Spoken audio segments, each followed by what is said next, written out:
I met Umesh on a similar project. We were recording his memories about being in Colchester Garrison and living in the area. And he made a comment at the end of our interview that he had a lot more stories to tell. I realised that there were 20 veterans who'd retired and were living in Abbygate House in Colchester. And I realised that their stories had probably never been told before.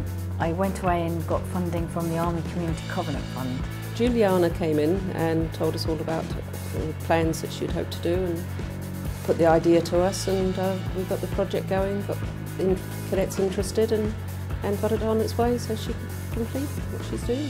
I think it's very good that we are recording the oral histories from these brave Gurkhas. I myself am a dependent to a Gurkha.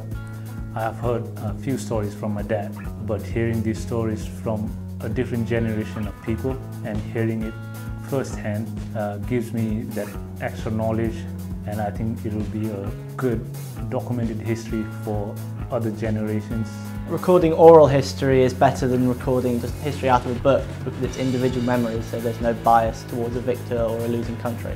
It preserves the history a lot more than if it's just written in a book. People might not tend to listen or read it, whereas if it's spoken and oral, everything's more digital. So it's an easier way to get the message across. When you start asking someone about their lives, usually you prompt their memories. It recalls forgotten stories and anecdotes, also thoughts and feelings that they haven't perhaps pondered on for the last 50, 60 years. A lot of people don't realise the Gurkhas, the younger generation especially, they don't realise what they did for us, and I think to get that all down now there and to be able to record what they've done for us is fantastic. Honestly, I thought like the Gurkhas that they did only a little bit, but it turned out they helped us win a lot of battles. I've really enjoyed working with the Air Cadets.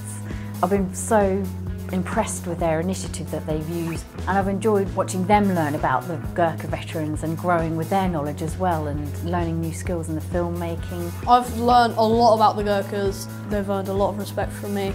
I've personally developed my confidence to talk to individuals, people that I haven't really known much about. I've developed my team skills working with the rest of the cadets on the Gurkha project. I've always heard about how they've been really fearless fighters, but I've also learned a lot more about sort of how nice and polite they are and how much they believe in what they're fighting for. My favourite part about this project was definitely talking to the Gurkhas before the interview, just kind of learning a bit about them and seeing like, if they're excited to do the interview. It's quite nice to see how excited they were. They've learned a lot about Nepal, about the country, about the people, everything about the Gurkhas. It's been wonderful listening to all their tales, all their stories, and the things that they've done is unbelievable. Gurkha Stories project has been really interesting to work on.